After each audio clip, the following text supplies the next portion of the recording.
let's say we all know the practice of visualizing you already have something, being grateful for it, and accepting abundance, right? His point is anybody can do that when shit is going well. But the thing is, when it's not going well and when you're down on your fucking ass, that's when you really are doing it. The rest of the times, it doesn't really count. So I have a question for you, man. What if anything is too serious to be joked about, according to you? It's not some phenomena that you have to be told about, right? If you're not trying to look your best, if you're not trying to be in peak physical shape, it's something that you naturally do anyway. But yeah, I mean, the youth is getting big into it now.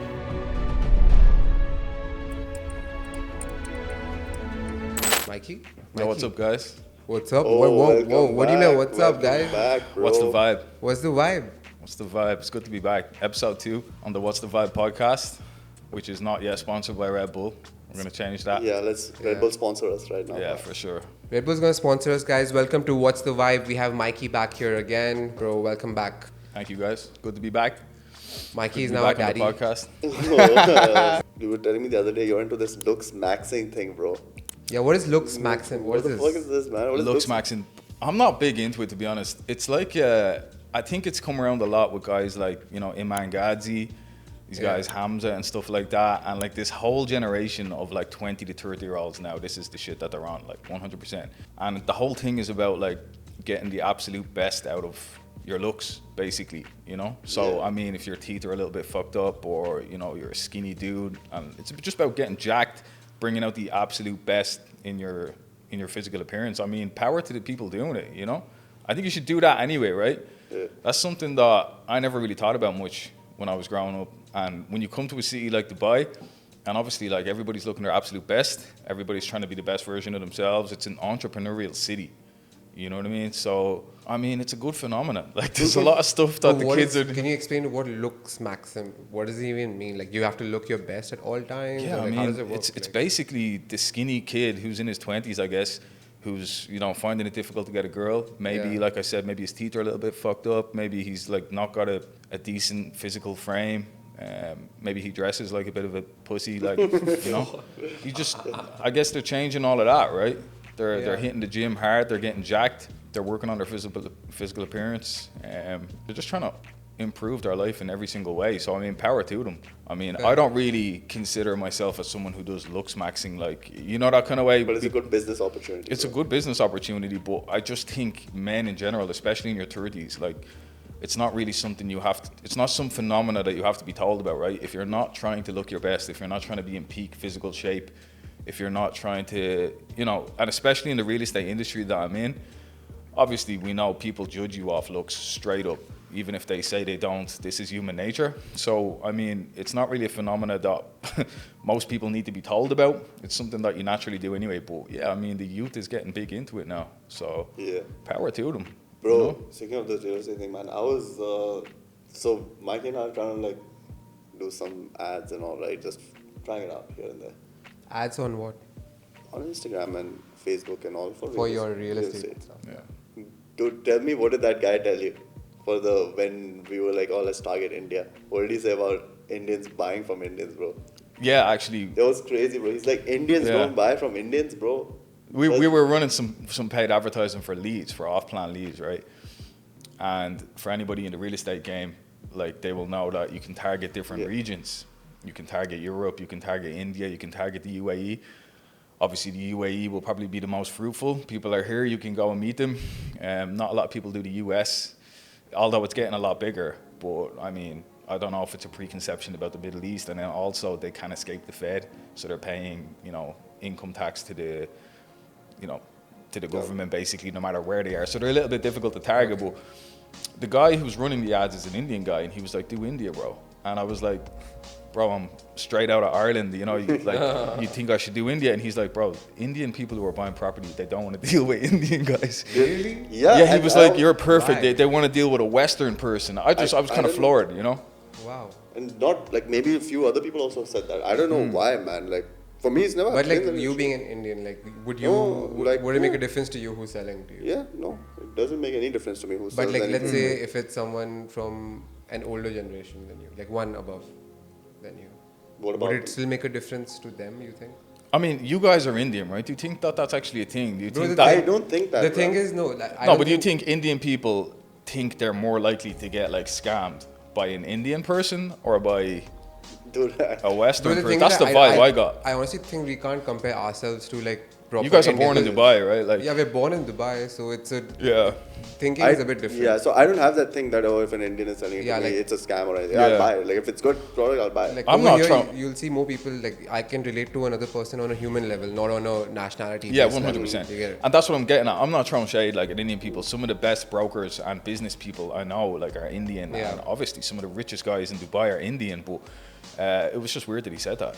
He Yeah, was I like, know. they don't and I want was to deal just with like, Indian guys. bro, like, and But he's that not the doesn't only show one- the problem in the seller, right? It shows the problem in the buyer. Yeah, Like, but it's the buyer's perspective that you're looking at. But right the thing now, is- right? I think it's a scarcity kind of mindset as well, you know? I think a lot of these guys that he's talking about maybe are like low budget guys, salary guys that are looking to get into their first investment. They want to triple check every single box. And I guess maybe they feel like, you know, they'd be looked after better if they find someone who's, you know, from the West or is going to sweet talk them. I don't know. Does it add like a bit more legitimacy if like, let's say if you're selling it rather than if Raunak is selling it?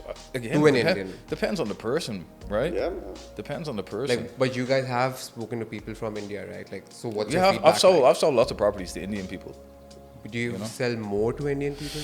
I think you're right, bro. I think it's just down to the person. Yeah. Like, I can't say, oh, I don't buy from India. Like, That's just like what someone told you is probably just a Maybe- stereotype that yeah, they've maybe- established or for maybe- themselves. Or and maybe Indian people, maybe no? that was a selling point to Mikey. He's like, yeah, do India. yeah, because, he could have just been bullshitting us, You know, 100%. Yeah, or maybe you just got like, you know? like- But I mean, we ran the campaign and like it went well, and we got a lot of leads from it, and I'm speaking to a lot of them, you know. So I don't know if there's any truth in it, but yeah, it was a weird point that he mentioned, you know.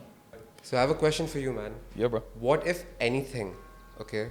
What if anything is too serious to be joked about, according to you? Like the only thing that's coming to my mind is like life.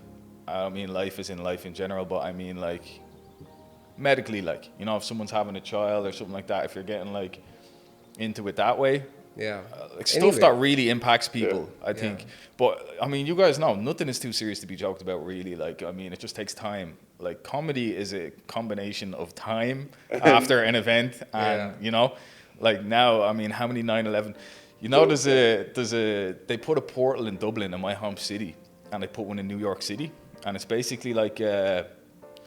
You know, one of those TVs Yeah. we've seen where it's like a billboard, but Yeah. it's a live camera from New York City to Dublin City. So if you What? stand at it in New York, it's a TV and you will be looking into Dublin, and all the people are in the Dublin side like saying hello and all this shit, right? Whoa, like a live. It's webcam. live 24/7. It's live 24/7 in the middle of Whoa. Dublin, in the middle of New York, right? And all these boys from Dublin went up to it, and they're live streaming it from New York, and they're like, oh, look at the Irish people and all, they're all waving, and then some dude like ballies up, covers his face, and he's got like the 9/11 towers on fire, and he's putting it in front of the camera and all, and people are just like, oh my god. I mean, I think. Yeah, I mean, that was probably not serious enough Yeah, for but him, right? Like, again, for it's just you. it's a combination of time and like, I mean, everything. If you can't laugh in life, what do you have? And that's one thing I've realized as well. I used to take things a little bit too serious, right?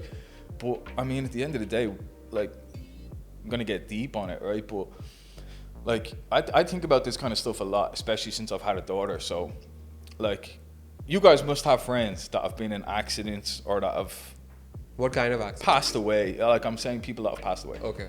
Right.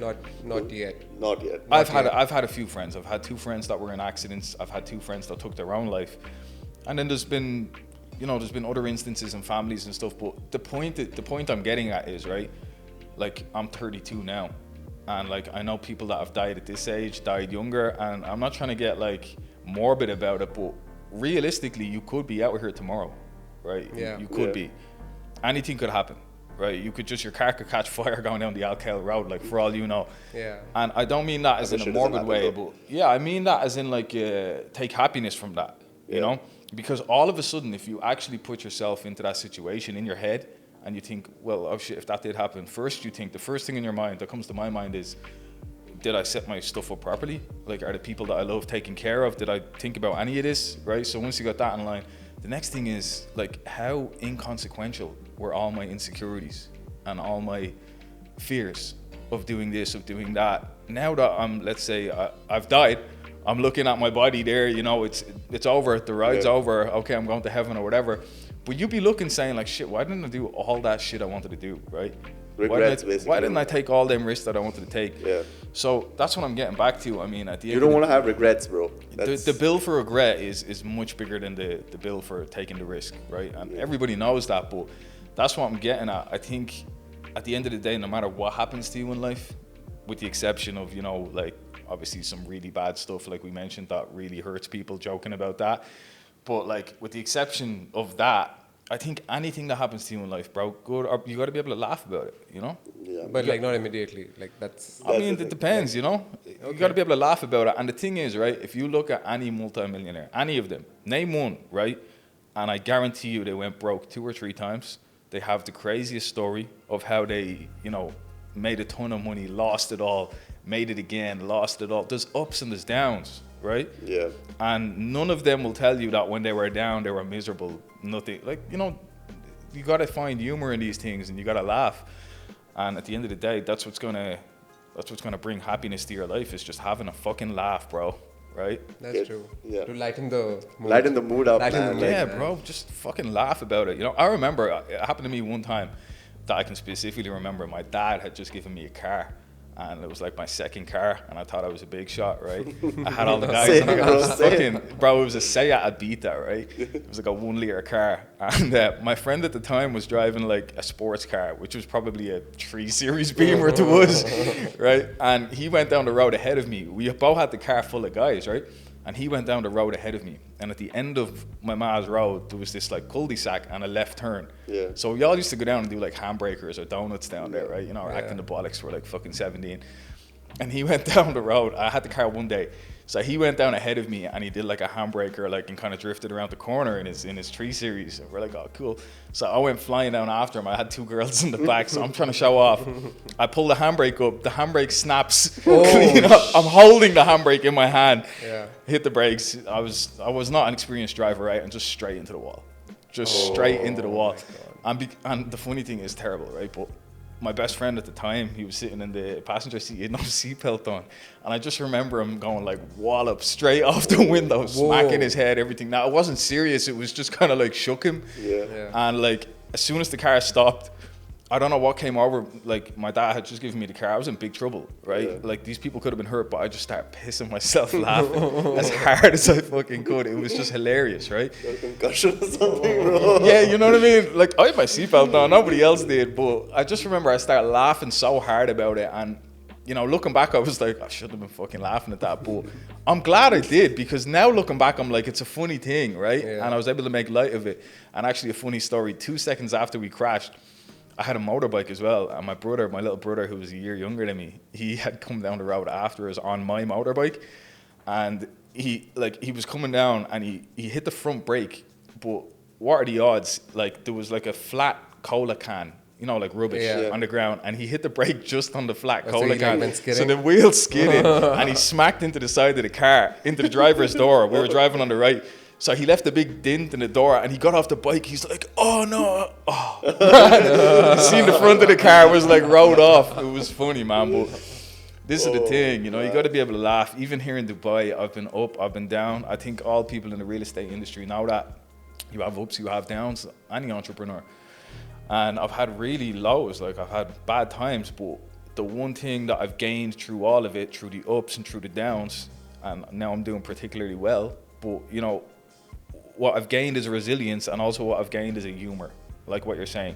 Even when I'm down now, it's not the end of the world, because I know, you know, I'm gonna get back even better than I was. And it's just about keeping a positive mindset, having a laugh, and just enjoying life, because like I said, you know, you could be checking out tomorrow, so this is the thing. It's very important in life, laughter. So is it just because you it's very difficult to always be like that. Like, you have to develop that sort of mentality, right? Yeah, 100%. It's the same thing with, I don't know if you guys believe in like manifestation, the law of attraction, all this kind of stuff. I 100% believe in it, right? And not because it sounds all pretty and cute and that's great if we could do that. And, you know, not because of trial and error, right? Because of trial and error, because of doing it. Yeah. I'm a science guy underneath it all, right? Like, I'm an engineer. I think logically. And obviously when I read the book, The Secret, seen the movie, all of this made a lot of sense. And then you get more into it, you watch a lot more content on it from experts in the field of this pseudoscience that is, right? And it makes perfect sense. Everything is energy. We know that. Even us, we're vibrating at a frequency, right? Our atoms are. Nothing is solid. So if you look at it in that sense, scientifically, you can make a point to kind of believe it. You can be like, this makes sense, right? We are transmitting thoughts. They know that. They can measure that. The Indian culture goes deep into chakras and spiritual energy, and you having a color and an aura off you. And I believe that your aura and stuff like that can be shot with a special type of camera now.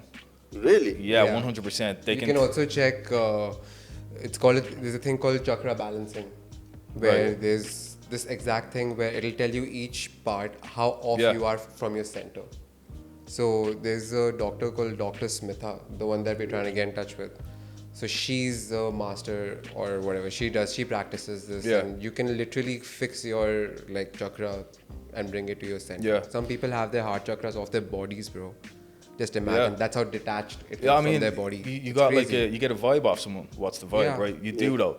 Yeah. Like you can sense that, and I believe that. Yo, wait! I want to know about this aura thing. It's a special camera, bro. It's some kind of. So, you know the way humans, right? I don't know the exact figure, right? But humans, and I'll get into something else about this as well. Humans can see 2%, I believe it's 2% of the visible light spectrum. Okay. Right? So ultraviolet, infrared, microwaves, all of these things are light particles. Which you can't see. We can't see them. With the naked eye. When you see, with any eye. You know what I mean? You can't see it, right? They use special detectors and stuff like that to see these, like even when you see a picture from NASA of the Milky Way galaxy, and you see all these colors, like we can't see that. NASA artificially colors that to show us what it would look like if we could see in that spectrum, right? Oh. We can't see this. So they have these special sensors now. You'd have to Google the name of the camera, but apparently they can take a photo of you, and it looks weird. You can't see anything in the picture except this glow of light for whatever wavelength they're shooting the photo on. But yeah, I mean, it's taking a picture of your aura, right? Now, there's other scientists that are saying, no, that's this and that's that. And, but essentially that's what they're saying it is. They're saying it's the aura. I want to know, so there's, I'm assuming, different color aura will be a different person, right? No, not really. Then what is it like? Okay, so I was just doing a fact check here. So there's, the thing I was telling you about chakra balancing, right? Yeah.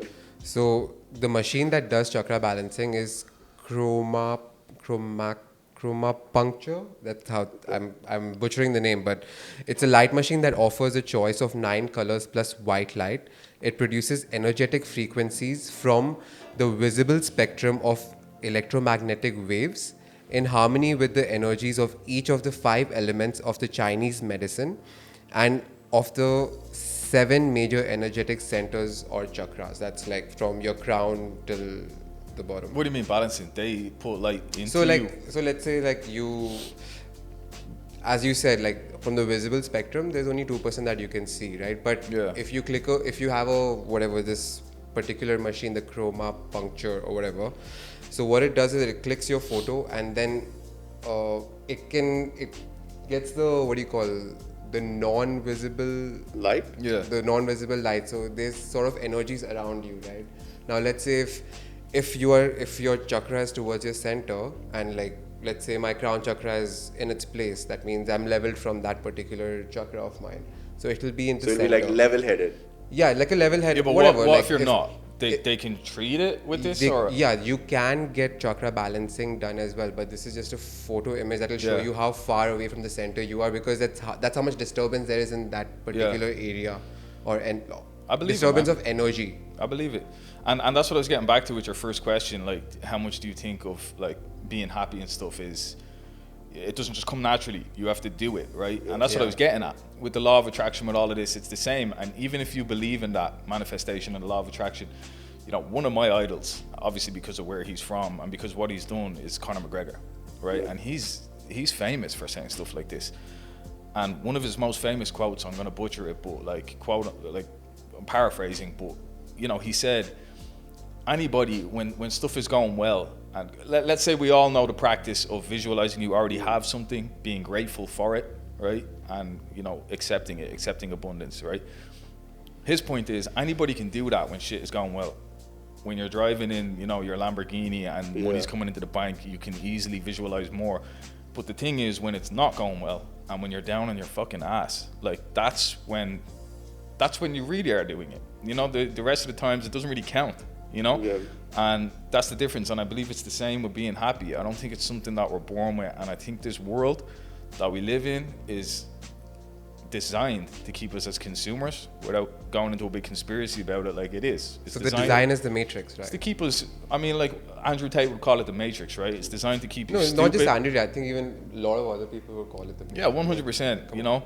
But whatever you want to call it, it's the consumer world that we're living in to keep you distracted, to keep you just, you know, stop you from questioning anything that's actually in place and that's running in the world at the moment that's, you know, having a substantial impact on your quality of life, right? The matrix. So I'm scary.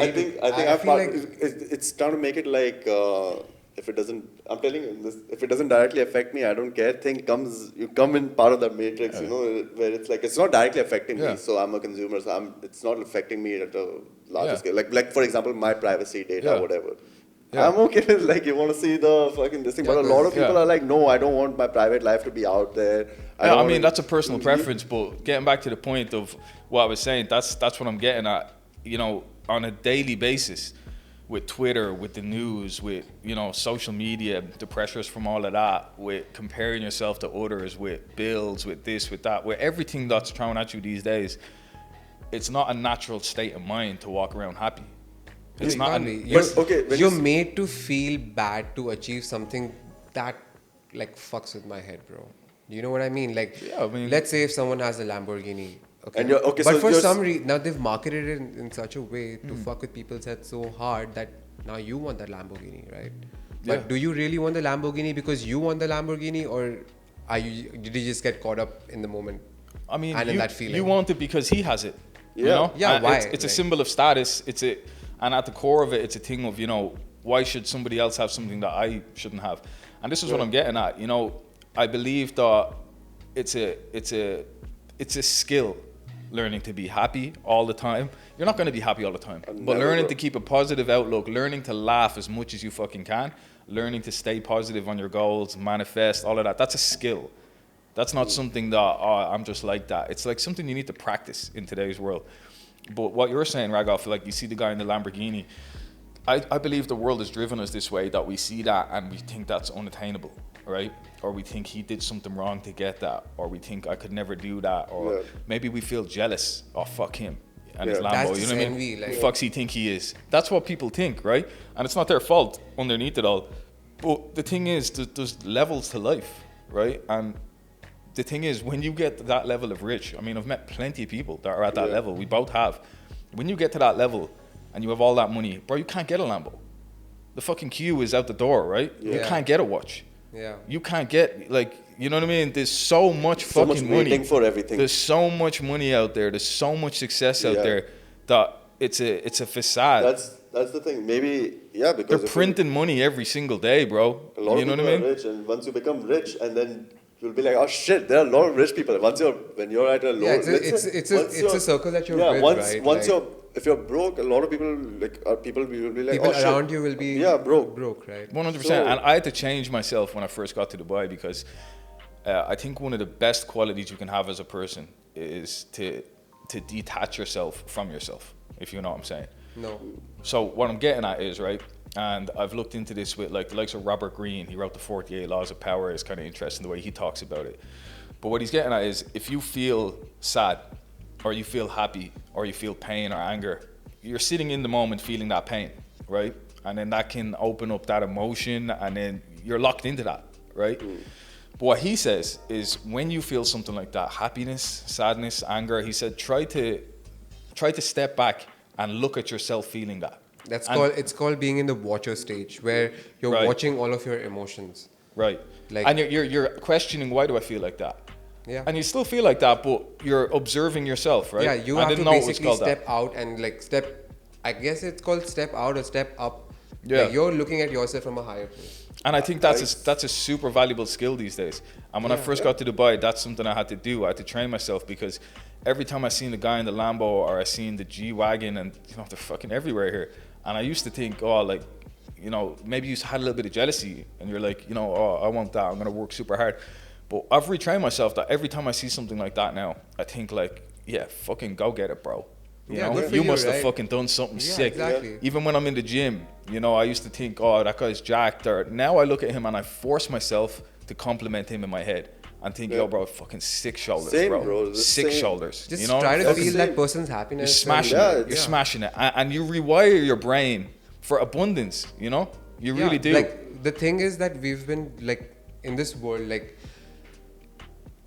abundance is your birthright. Let's have that right, yeah?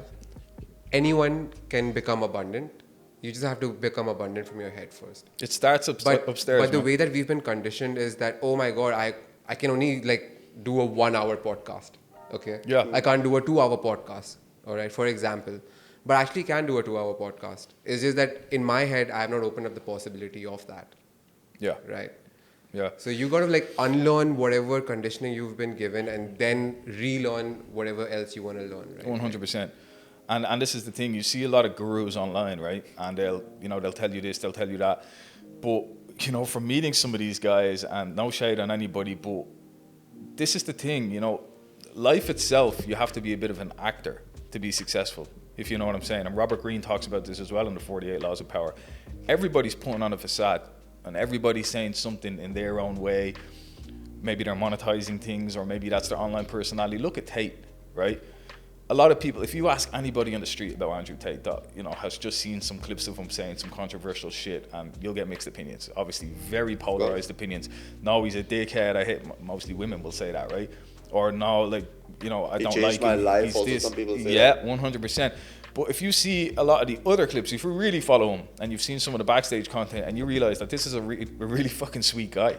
Yeah, you know, this is a guy who takes after, like, looks after his family like fuck. Even when he was banged up in Romania for absolutely nothing, like, he had everything sorted, everybody was looked after, and he said he was ready to sit in that jail for a long time just because he knew that, right? These are smart, sensitive guys, like, you know, that put up a big bravado and do have a bravado, will fuck you up in a minute.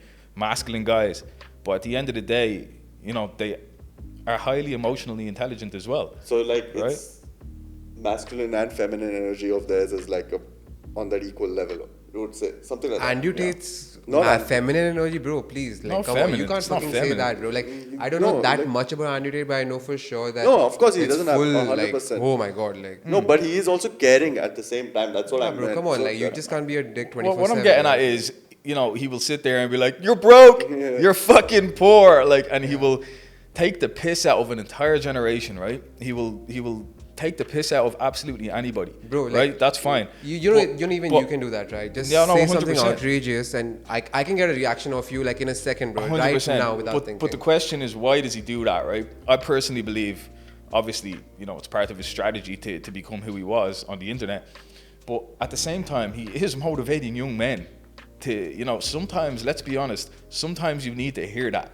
Because the generation these days, like, you know, I mean, when I was young, you know, an older figure would basically shame you into something or say you're a little pussy or this or that. And then that was that. You were going to fuck him up then.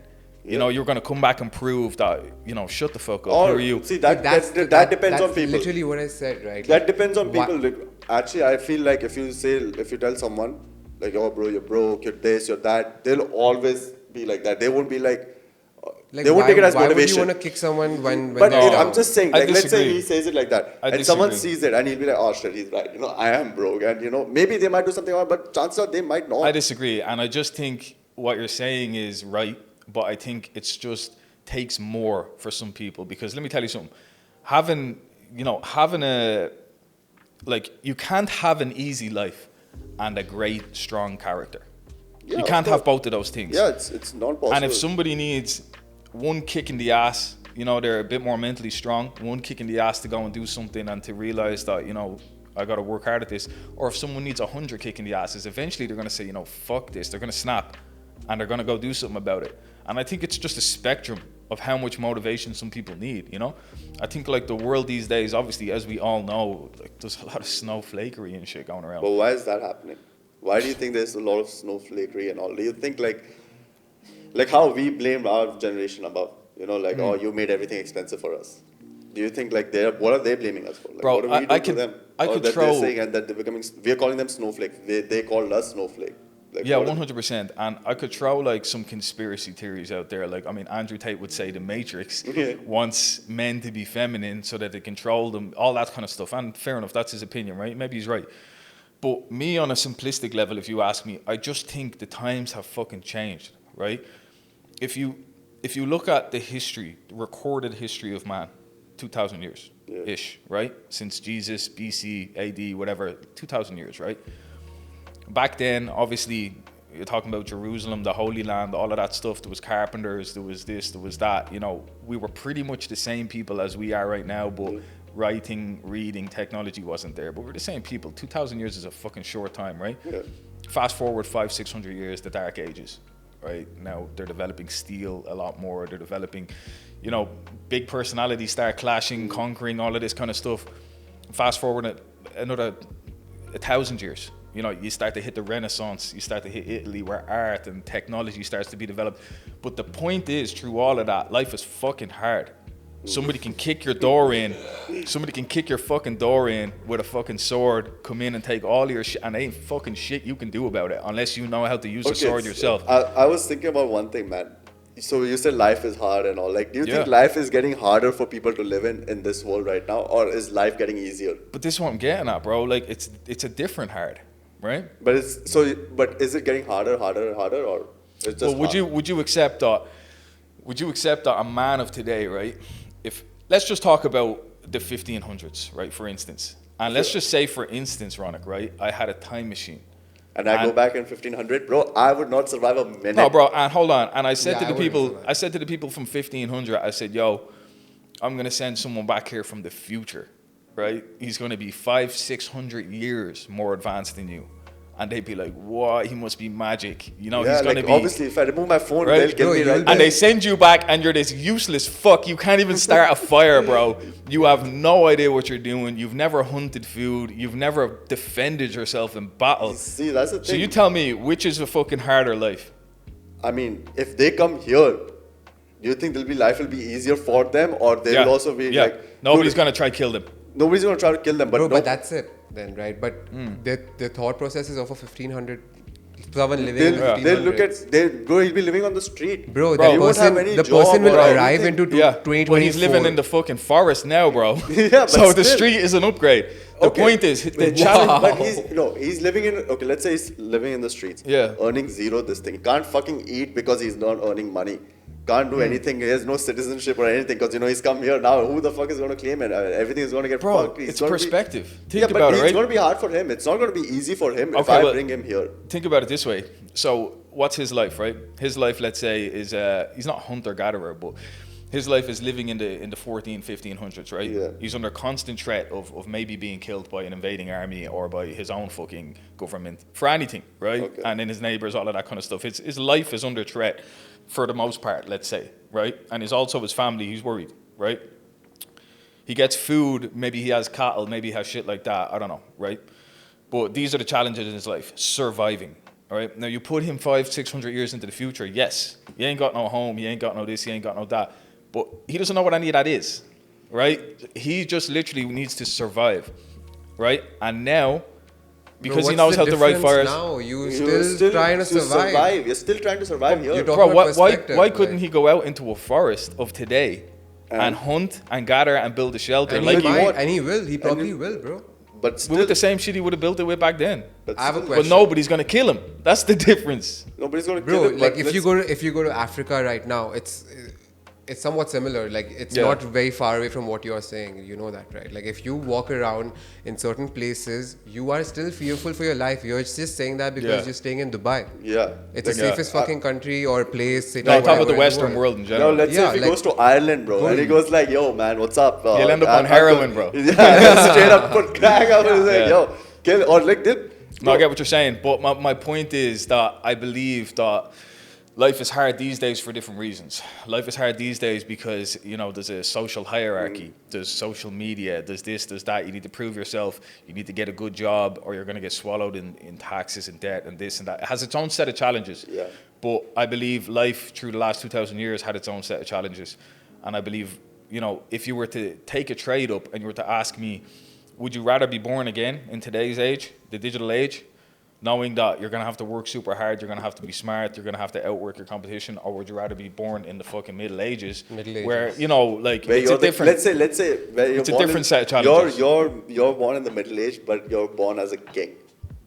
I mean, you're not, though. There's But one king for millions of people. Like, that's the thing. Like, you know what I mean? Let's say you're born in some high class, and now But that's going to be a harder job, bro. Being a king is probably the hardest job in history, no?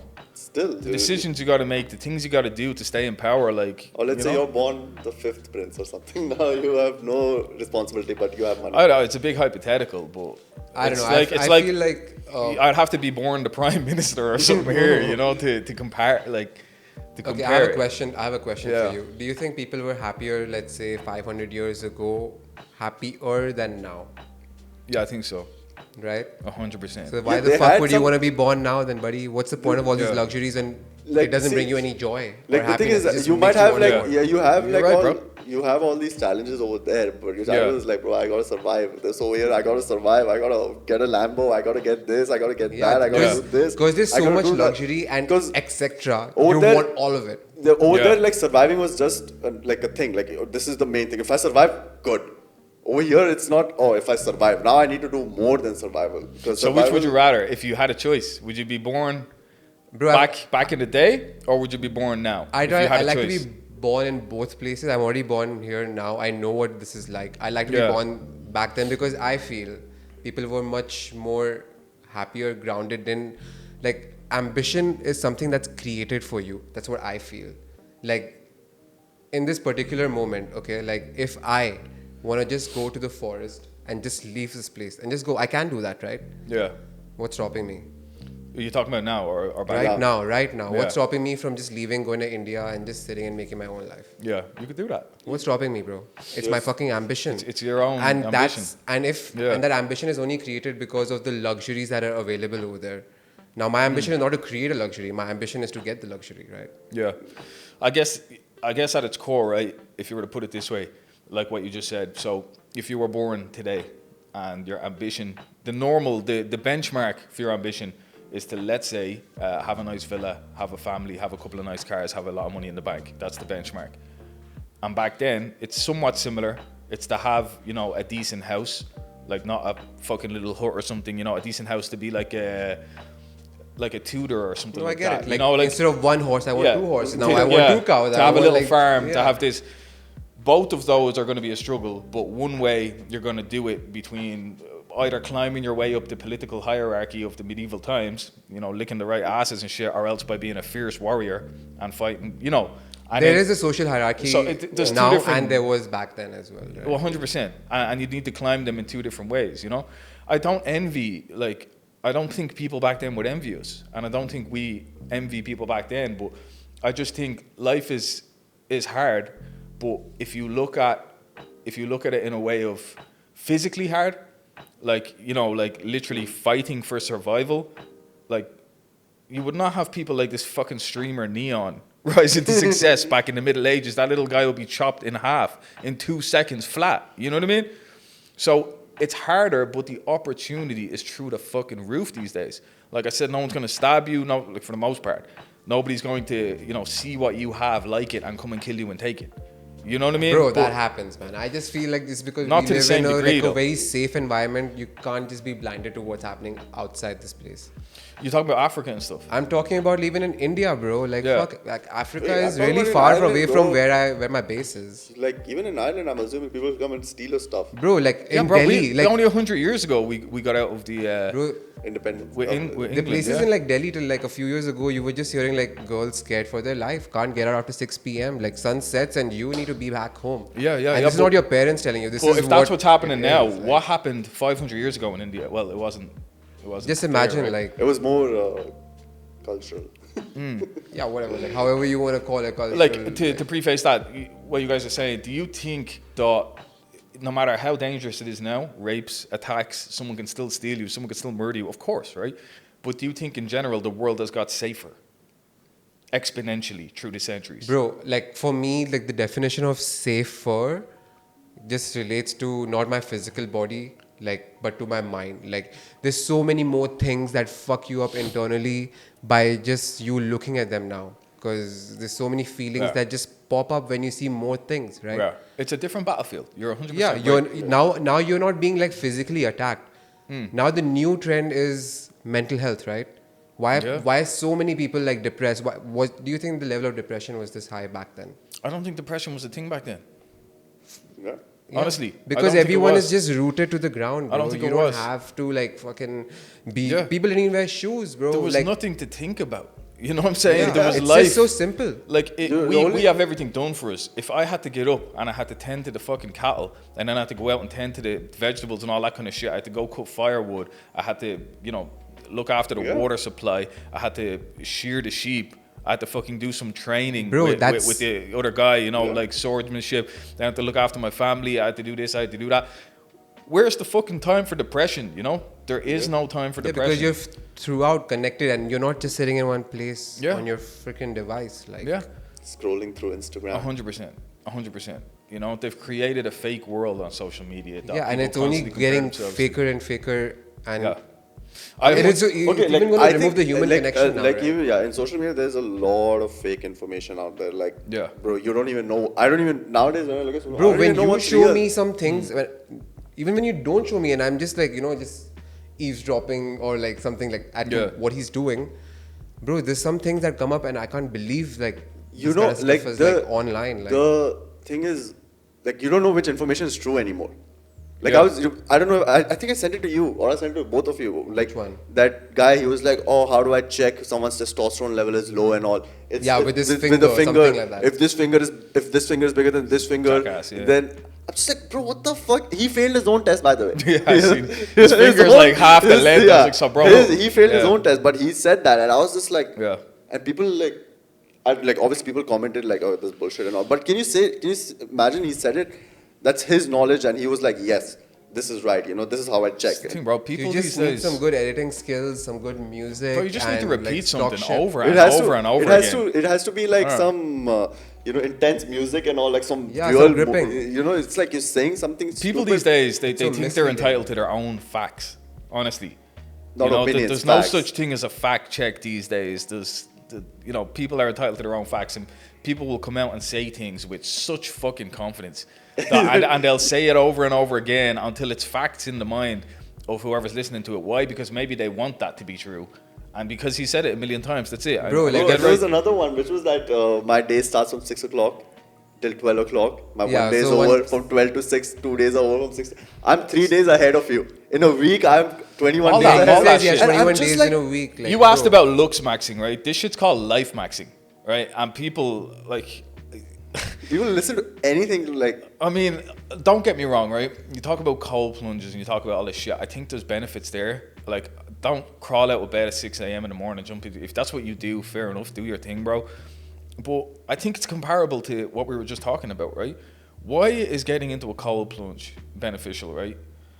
I personally, every time I look at a fucking cold plunge, I think to myself, when I look at this, I just see a guy in a fucking Viking ship in a freezing cold ocean getting splashed like fuck with freezing water, and it's bringing up his testosterone, it's lowering his cortisol, it's doing this, it's doing that.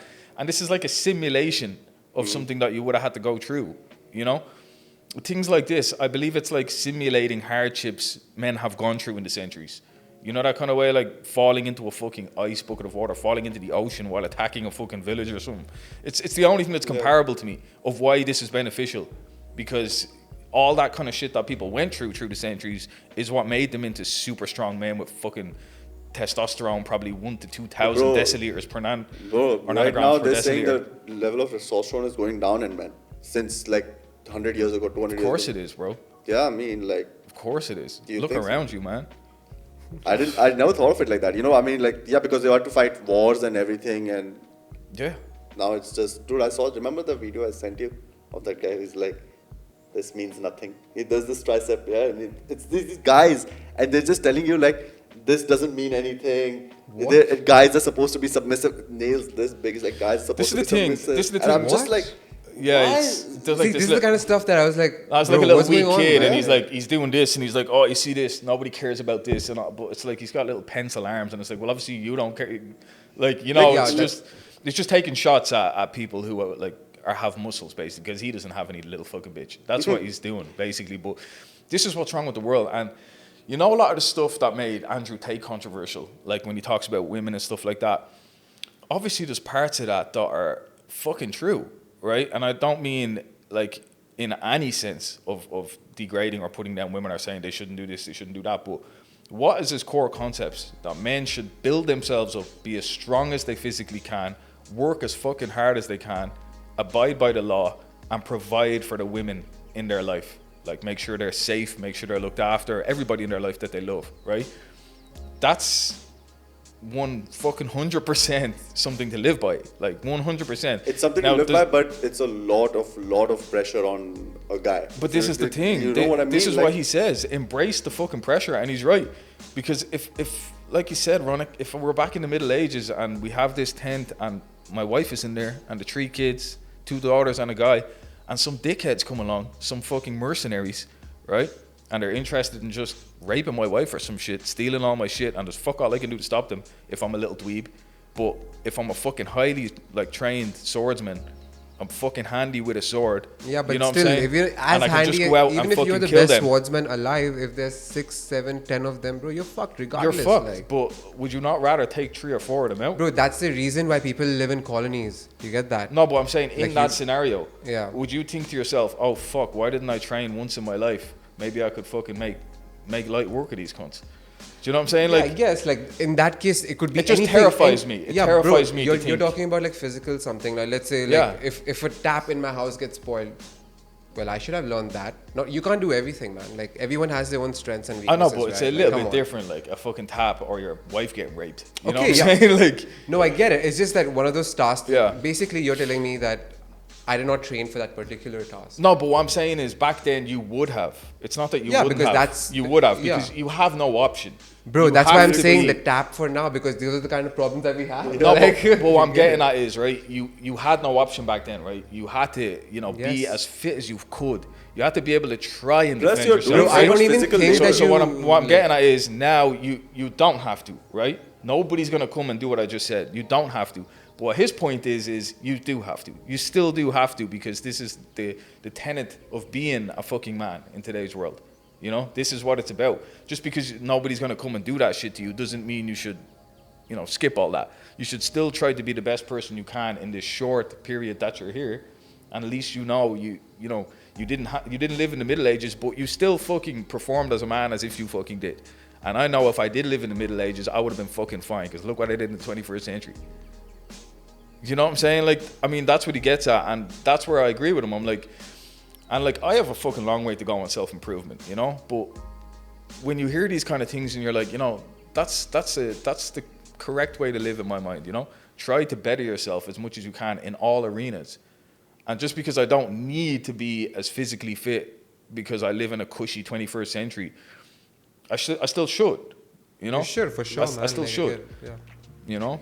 But yeah, so when is it enough? Like, when we were discussing about this, Raaghav and I were discussing about this, like, when do you know you're enough? Like, it's like, okay, I've reached this level, Yeah. man, like, I'm good now. Or is it always like, bro, I have to be better? Because you just said something about being better, right? Like, you Yeah. have to always be better. Like, at what point do you go like, I'm good enough. I'm good enough? Personal question, isn't it? It's a goal thing, isn't it? Yeah, but for you, what's your? I will give you our answers as well for this. I mean, for me personally, right? If you talk about fitness, a lot of guys want to go to the gym and get jacked and all this, right? And they have this end goal of being jacked in their mind. And when I'm jacked, then I'll stop. But having gone to the gym for like 2-3 years straight and having dragged myself there when I don't want to be there, and maybe I haven't performed well, I've just done a couple of sets and I got the fuck out, but I'm proud that I went. Having gone to the gym for those 2 or 3 years, I've realized that it's not a thing with a goal. It's not, I got this jacked and now I'm done. If you don't maintain it, it's gone. It's actually like a fucking lifestyle thing. It's something that, it's like work. There's routine. no option. It's a routine, bro. Yeah, there's you no have option. You have 1 week of motivation Yeah. for the gym, and Yeah. literally after 1 week, it's That's all gone. discipline, And then it's discipline. all your this thing. So that's what I'm getting at. So if I was to say, how jacked is jacked, it doesn't matter, right? Because depending on how much you eat and stuff, you can optimize and whatever else, right? But when you get into that mindset of, I'm not doing this to be jacked, this is just something I do. I go to the gym every day. Well, then then it's never enough, because you're always going to get stronger and stronger and stronger and stronger. You're always going to. For the next 20 years, you're going to continue to break your records, and you're going to continue to push yourself a little bit more, because that's what you do when you train physically, you know? So in terms of fitness, I don't think you're never going to look and say this is enough. But you're constantly going to push yourself. But the thing we spoke about wasn't fitness, it was more towards the money aspect. Right. So that's the fitness side of it, right? Yeah. And then the money side of it. This is a personal question, right? Exactly. It is. Everyone's gonna have their own version of. I mean, you can ask some guys, and he says, "I want to be a fucking billionaire, right? I want to have a yacht. I want to have this." You ask another guy, and he's like, "Yo, I just want to have like my dream villa. I want to I'm big into cars. I want to have a Ferrari 812. I want to get an Aventador, maybe a BMW S1000 or." He's got a few lists of things he wants to get. I want to be able to travel twice a year with my family. You know, I want to be able to go to 2 different countries, you know, for a couple of weeks. I want to be able to have X amount of money in the bank that if anything happens, and then I also want to be able to fuck around and open some side businesses or invest in other things. So it's a personal question, right? But in my opinion, if you have those things, if you have a roof over your head, if you have some kind of leisure, whether it's cars, whether it's holidays, whether it's, you know, like whatever you like to do, you're a golfer, whatever you like to do, you have the means to do that. You're not constantly under pressure, and you know, if some shit hits the fan, maybe not even with you, maybe with your mom, maybe with your sister, maybe your brother, you got them covered. You're financially covered. I think that is success, 100%, right? And again, that's the same as the gym. That's not going to just be done. But when does one stop? The question is, when does one stop? Okay, I'll tell you when I'll stop, right? I'll stop when I have enough money, when it comes to like money. What is enough money? That's what I'm telling you. So enough money is enough that people around me, if they ever ask me for any help financially, I'll be like, yeah, no worries. I can handle that. I don't think I would ever stop. And I'll tell you why. Not because I want more money. I honestly think that, do you ever hear the saying that set a goal to becoming a millionaire?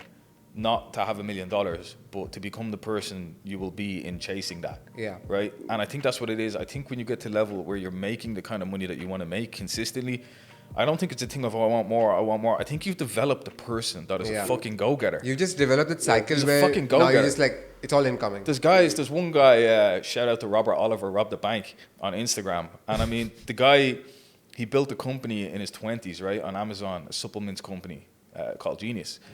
And he built it up on Amazon FBA, started using, I don't think, obviously TikTok wasn't around back then. But anyway, you know, private equity came in and bought it off him for $30 million. Right? Now, this guy is like 26, 27, getting a $30 million payout. I think he paid whoever he had to pay, probably came out with $23 million. So, I mean, by your logic, I have enough, 100%. Of $23 million, 100 million dirham, right? I can invest in things and keep cash flow going for the rest of my life. Yeah, that's what, But no, he woke up the next day and he's like, all right, what now? No, obviously I would want to invest, like that's the thing, like where I can create opportunities for myself. Yeah, no, but I'm saying on a daily basis, even if you invested in everything and now cash flow is coming in, would you still just want something to put your passion into now?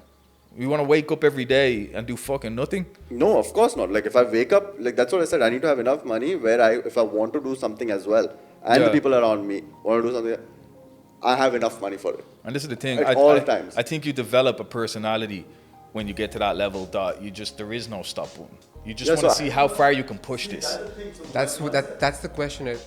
When do you know that this is how far I can push it? Yeah. This is it. Now I'm done. There's a beauty in that, man. I think you will just know. There's a beauty in that. Yeah. And even if you guys are doing the podcast now, like inshallah, imagine you guys grew to 10 million subs within 3 or 4 years, right? And then you're like, oh no, this is fine because the podcast is this. And then like part of you will probably say, you know what, I've always been interested in this other shit and I'd like to start again fresh to see if I can do the same thing again. I don't think it ever stops. I think you constantly need to push yourself. I think after, like once you've reached a certain financial level, then you're just like once you know, like say for example, you're good, you know, now I'm just going to pursue only my passions. Yeah. Like I have 3 things that I'm passionate about. I'm going to pursue 1, 2 and 3. Yeah. And I think during that process, you probably come up with new passions because you're constantly evolving as a person, right? So your interests will keep changing as per your age as well. 100%. And I think that's where you really begin to live, you know? Yeah. Because you've got so much, let's say you got so much money there that you're not worried. And now you can create something that doesn't even have to make money. You love dogs. Yeah, you just love create it. a fucking dog shelter. You can take every homeless dog in Dubai into it. You could turn it into a fucking half But restaurant. the thing is, like, again, like, what's stopping me from doing that now? I mean, nothing. Exactly. Nothing. Like, why do I have to earn that money? Like, that's the whole confusion. Well, I mean, that, money is like, stopping you from doing that. Money is Nothing. stopping. Yeah. No, but like, okay, I can still accumulate some money and do something passionately. Like, I know that there are more people with the same passion. You have to just do that extra bit of an effort if you really want to do it. That's my Yeah. point. I don't need to get like 30 million to open a dog shelter. Yeah, I mean, get but this is the thing, are you making 30 million to open a dog shelter, or are you making 30 million because that was your goal, you're now financially set, and now you're just exploring your Yeah, passion? exactly. See, You know that's what the I'm thing, saying? right? That's the fight internally. Like, should I do things for the money, or should I do things for the passion plus the money? Like, I think everyone Yeah. goes through that bit. And this is another thing that I realized. I used to always just do things for the money. I used to be like, I just want to get the bag, just want to get the money, Yeah. you know? Yeah, exactly. And even if, I'm not saying like, you need to be fully passionate about what you're doing at the time to get the money. Let's say you have a high quality skill, and it's not like you love to be an accountant or some shit, or you love to be a real estate broker. Like, you love it, but you're not, That's your it's not job, your right? fucking God-given passion. Like, Yeah. my point is, it doesn't have to be that. It can be not about the money, but it can be about the things you want from the money. So it's not about making $20 million. It's about retiring my parents. It's about making sure my daughter has college, everything paid for her whole life. It's about looking after myself. Why? So I can look after others and inspire others. It's about giving back to charities, homeless. That's your goal, but in reality, that means $20 million. Do you know what I mean? But like, I think if you orient your goals like that to the outcome that you want to achieve from having a lot of money, I think it's much more fuel in the tank to push ahead and to reach Yeah, those definitely. goals. Like that. Yeah. It's a NOS. Like, you got money, you're pressing the NOS, and you're just Yeah. going faster than others. Yeah, for sure. 100%, So, Okay, last question, man. We are coming towards the end of our hour. And if you had to save someone 5 years of their life, Mikey, What would you tell them, bro? what would you advise them? advice, What yeah. would you tell them in your own way? It could be about anything, any aspect of life. if you have to save someone 5 years of their 5 life, years in anything. I would tell them not to get involved with their ex-girlfriend. 100%. And if that's less than 5 years, I would say the other ex as well then. That's straight, man. Wow. Is that it? Really? Are you giving relationship advice? I mean, like, To save look, 5 years of someone's life? I'm a firm believer, Raaghav, right, that not in divine design as such, that absolutely everything happens for a reason, but I believe a lot of it does. And I believe you get things when you're meant to get things, or you get things after you've learned other things that you didn't know at the time. Like, you feel like you were deserving something at the time, but after going through a big, massive struggle and, learning a few more lessons and then getting something, you kind of realize to yourself, oh yeah, that's why I didn't get it before, because Yeah, the I timing would was have not just right. fucked it, Yeah. because I didn't know this. Yeah. And I believe that, like, on your journey, I think, I'm not a devout Christian. I was raised as a Christian, but I have problems with the Christian church for, having read into the history of it and everything else. I've a massive respect for Islam, massive respect for Hinduism, but I believe all of these religions, have something in common in that they believe in a divine creator. There Of is a course, higher power, right? There is a higher power, Yeah. and I believe that. I don't have a name for it right now, but I Fair. believe it's there, and I believe that there is some kind of underlying design and everything, and I don't believe you will save 5 years in any way, because I believe you will experience everything relative to your goals and how much you're striving towards them at that time. And that's why I laugh and I say, don't get with your ex, because I mean, that's the only way I can see you saving time, right? Because if you were with saying that, you learn stuff from that person as well, right? Sure. That you carry into your next relationship and stuff like that. So I would say it's not about saving the years, it's about thinking, what did I learn through those years, and carrying that into your next 5 years. Whoa, damn, bro. This guy's Yeah. like, Mikey Doyle for you guys, yo. Bro. Michael guys, Doyle. Whoa. Mike is gonna start his own podcast, man. He'll Whoa, call me as a guest, really? man. I was thinking about it, man. Yeah. What's it called? What's it gonna be called? I don't know. I was just thinking about calling it like Mikey's podcast. Mikey's podcast or something. Like, to be honest, Sick. it's more so just about like learning, right? Like, because I genuinely believe that, like, that you ever notice in life, right? It's like the more you learn, the less you feel like you know about the world. Yeah, 100%. You think bro. you know fucking everything when you're young. And then your This perspective is something changes. that bro. I have felt and Yeah. never been able to put to words, bro. Bro, Yeah, bro. this is my perspective changes, man, and I'm like, oh shit, I don't know so much shit, bro. Yeah. Like, you know what I Yeah, mean? but when you were younger, I Yeah. bet you thought like, oh, I I knew fucking everything, do this. bro. I knew everything. And the more you learn, you kind of get humbled, right? You're like, oh, fuck, I don't know shit. You know what I mean? There's so much shit in the world that I don't. And that's why, you know, I had strong opinions when I was a kid about this, about that, about that. And now I step the fuck back and I'm like, I don't know. I've done no research into that. This is That's how much exactly- I know. That's what I say. Yeah, Like, I this is always. how much I know. Like, I straight up say I don't know, man. I really don't okay, know. that's Yeah. That's like the So that's what complete- I'm getting at. I'd love to do a podcast in that sense, to have people on that are experts in certain fields, right? Yeah. And to just learn from them and ask them, like, Bro, that's exactly what we did. Like, I think in the last episode, Yeah. we Yeah. had a doctor on, and he's Yeah. talking about like gynecology and like aesthetics. Dr. And Fahad. Dr. Fahad, yeah, shout out. fuck, So check that was one really out. cool. So we're Check that one sort of getting into that ourselves. Yeah, I mean, it's awesome. You know, most podcasts that I watch, if I watch any, you know, I watch your guys' podcast and I watch Rogan. I'll be honest, and I also watch Chris Williamson. I like Chris That Williams guy's fucking podcast, good, man. as well. Watch a little bit Flagrant, although Yeah. I think Andrew Schultz I don't think he's a great interviewer. He doesn't let the guys It's get his the vibe, questions man. out half the Yeah, time. it's the you know? vibe that they've created with the set. That Yeah, but Lovely. most of the podcasts I watch, it's to learn something, right? Yep. It's to learn something. So I mean, it's definitely the way to go. And yeah, if I do start one, I'll be taking notes from you guys, and I will be looking to get some knowledgeable people on and see what I can learn. Cheers, man. Cheers. That was like a friggin' insightful 1 hour into time. Thanks, That Mike. didn't feel like 1 hour, man. I thought we were halfway through. Yeah. Dude, Well, that it's was done. some. I was about to get into aliens and ghosts. And shit. That's on episode 3, guys. With Mikey. Aliens Yeah. and ghosts. Make Mikey like a regular guest now, bro. Yeah, Mikey can come whenever. I'll definitely come back, of course. Yeah. Like, this is the second time. And I think the third time I come back in the future, I think we'll have a sick conversation. I think we should do like a 2 hour or 3 hour thing. Done. Yeah. I just said Yeah. that in my head, I can literally just do 1 hour. I want to skip 1 hour and short, man. hop that to 2. That. Yeah. Fair. All right, guys. That's Alright. What's the Vibe with Mikey, Raunak, and Raaghav. That's me. Cheers. Peace. Bye-bye. Like, share, and See you guys. subscribe. Don't forget. Hey, Mikey. Like, share, and subscribe. Yeah, thanks. Bye.